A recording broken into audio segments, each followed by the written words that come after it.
আসসালামু আলাইকুম সুপ্রিয় শিক্ষার্থী ভাই বোনেরা, আপনারা যারা ডিপার্টমেন্ট অফ ইংলিশ এ পড়াশোনা করতেছেন অনার্স ফার্স্ট ইয়ার জাতীয় বিশ্ববিদ্যালয়ের আন্ডারে, তাদের জন্য আজকে আমি ইন্ট্রোডাকশন টু পোয়েট্রি থেকে একটি খুবই গুরুত্বপূর্ণ কবিতা নিয়ে আলোচনা করব। যে কবিতাটি লিখেছেন উইলিয়াম শেক্সপিয়ার।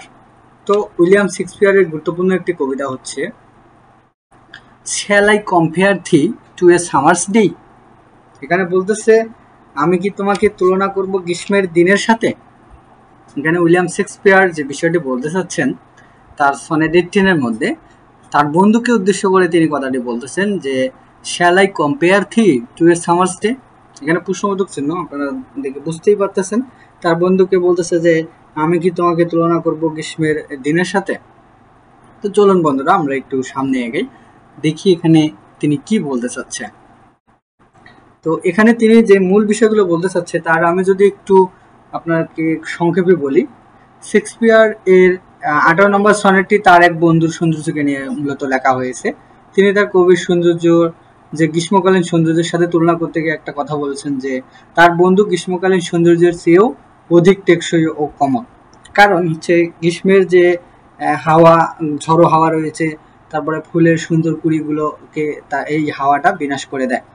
এছাড়াও আমরা দেখতে পাই যে গ্রীষ্মের আয়ুষ্কালটা খুবই কম। গ্রীষ্মের কথা এখানে কেন বলা হচ্ছে, আপনারা জানেন যে ইংল্যান্ডে খুবই একটা শীত প্রধান দেশ, সেখানে আসলে গ্রীষ্মকালটাকে তাদের আমাদের বসন্তকালের মতো তারা মনে করে। তো তাদের জন্য বসন্ত হচ্ছে গ্রীষ্মকাল। তো গ্রীষ্মকালে তার বন্ধুকে তিনি এই গ্রীষ্মকালের থেকেও বেশি সৌন্দর্য, টেকসই এবং বেশি ভালো মনে করতেছে এবং বেশি গুরুত্ব দিচ্ছে। তাই তিনি এই কবিতাটির প্রথম লাইনটি থেকে নামটি হচ্ছে shall I compare thee to a summer's day. তো আমরা একটু কবিতাটি একটি দেখি।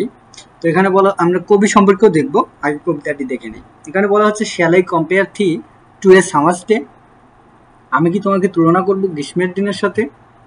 Thou art more lovely and more temperature, raw winds do shake the darling birds of May, and summer's lease hath all too short a day. এখানে বলছে আমি কি তোমাকে তুলনা করব গ্রীষ্মের দিনের সাথে, তুমি আরো অধিক রূপবতী, তুমি আরো অধিক রূপবতী ও কোমল। এলোমেলো বাতাসে মে মাসের চমৎকার কুড়িগুলো ঝরে পড়ে। মে মাসে যে চমৎকার কুড়িগুলো হয় সেগুলো ঝরে পড়ে। কত না অল্প সময়ে, শর্ট টাইম, টু শর্ট এ ডেট, কত না অল্প সময়ে এই গ্রীষ্মের মাধুরিমাটা শেষ হয়ে যায়। তিনি তার বন্ধুকে বলতেছে যে আমি কি তোমাকে ওই গ্রীষ্মের সাথে তুলনা করব যে গ্রীষ্মের যে তার থেকে তুমি অধিক রূপবতী এবং কোমল, আর যে গ্রীষ্মের এলোমেলো বাতাসে তার যে কুড়িগুলো, মে মাসের কুড়িগুলো ঝরে পড়ে যায়, সুন্দর কুড়িগুলো, এবং এই গ্রীষ্মের সময়টা খুব দ্রুত শেষ হয়ে যায়। এই বিষয়টা মূলত তিনি এখানে বলতে চাচ্ছেন। বলছে আমি তোমাকে এগুলোর সাথে তুলনা করতে পারি না, কারণ তুমি এর থেকে আরো বেশি সুন্দর, আরো বেশি ভালো। এরপর বলতেছে sometime too hot the eye of heaven shines, and often is his gold complexion dimmed, and every fair from fair sometime declines by suns or nature's changing course untrimmed. তারপর তিনি এখানে বলতেছে কখনো সামটাইম টু হট, কখনো স্বর্গচক্ষুসম সূর্য তপ্ত কিরণ দেয়, অর্থাৎ haven shine. মানে এখানে হ্যাভেন শাইন বলতে বোঝানো হচ্ছে যে হ্যাভেন বলতে আপনারা জানেন যে স্বর্গ বা যেটাকে জান্নাত বলা হয়ে থাকে। এই যে জান্নাতের যে চক্ষু সমতম সূর্য তপ্ত কিরণ এখানে বোঝানো হচ্ছে, তার মানে খুবই তপ্ত কিরণটাকে বোঝানো হচ্ছে এখানে। আবার এটা অফেন, কখনো কখনো সোনালি আলোক রশ্মি ক্ষীণ হয়ে যায়, অর্থাৎ এখানে বলছে গোল্ড কমপ্লেক্সন ডিমড, এখানে যে সোনালি আলোক রশ্মিটাও ক্ষীণ হয়ে যায় কখনো কখনো। তারপর কি বলছে অ্যান্ড এভরি, এবং প্রত্যেক ফেয়ার, প্রত্যেক যে সুন্দর রূপ এটা রয়েছে ফ্রম ফেয়ার সামটাইম ডিক্লাইন, প্রত্যেক রূপের, প্রত্যেক সুন্দরী সময়ের পরে কারণে বিলীন হয়ে যায়, অর্থাৎ প্রত্যেকটা সৌন্দর্যই একটা সময় বিলীন হয়ে যায়, ডিক্লাইন হয়ে যায়, অর্থাৎ কোনো সৌন্দর্যই চিরস্থায়ী নয়। By chance or nature changing course and theme বলছে দৈবক্রমে, বাই চান্স দৈবক্রমে বা প্রকৃতির অমোঘ পরিবর্তনের ধারায় এই সৌন্দর্যগুলো কি হয়ে যায়, পরিবর্তন হয়ে যায়। অর্থাৎ আমরা এখান থেকে বুঝতে পারতেছি কোনো সৌন্দর্যই চিরস্থায়ী নয়। তো সেরকম কোনো সৌন্দর্যের সাথেও তিনি তার বন্ধুকে তিনি তুলনা করতে চাচ্ছে না, কম্পেয়ার করতে চাচ্ছে না।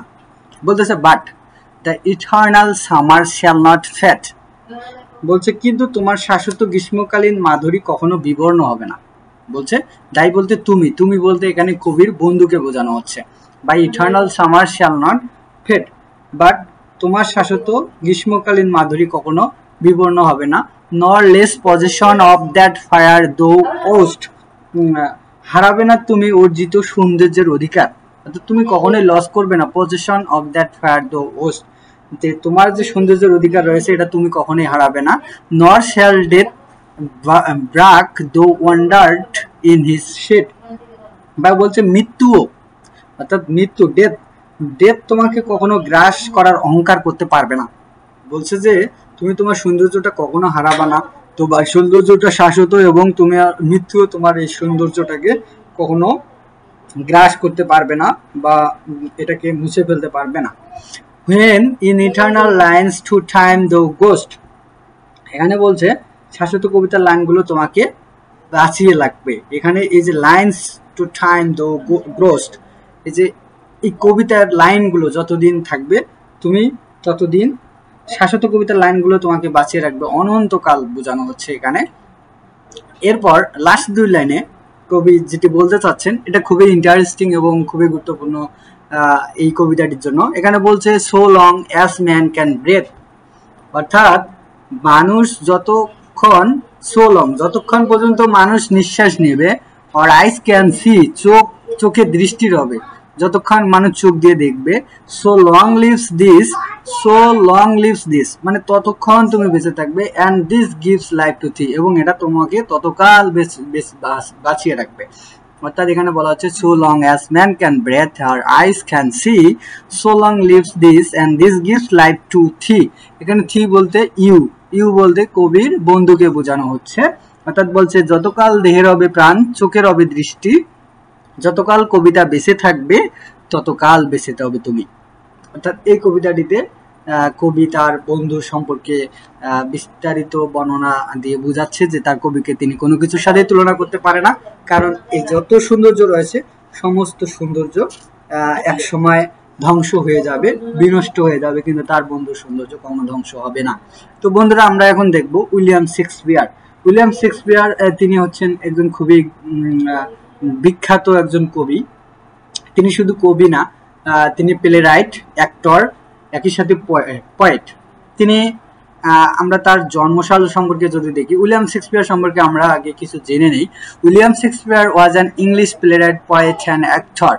হি is widely regarded as the greatest written in the writer in the English language and the world's preeminent dramatist. তিনি খুব ভালো মানের একজন ড্রামাটিস্ট ছিলেন।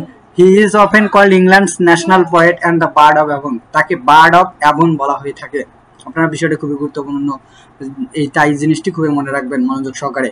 এরপর যেটি দেখতে পাচ্ছি, তিনি জন্মগ্রহণ করেছিলেন 23শে এপ্রিল 1564 সালে স্ট্র্যাটফোর্ড আপন অ্যাভন, ইউনাইটেড কিংডমে, এবং তিনি মারা গেছেন 23শে এপ্রিল 1616 সালে। এই যে 23শে এপ্রিল জন্ম এবং 23শে এপ্রিল মৃত্যু, এজন্য তাকে বলা হয় বার্ড অফ অ্যাভন।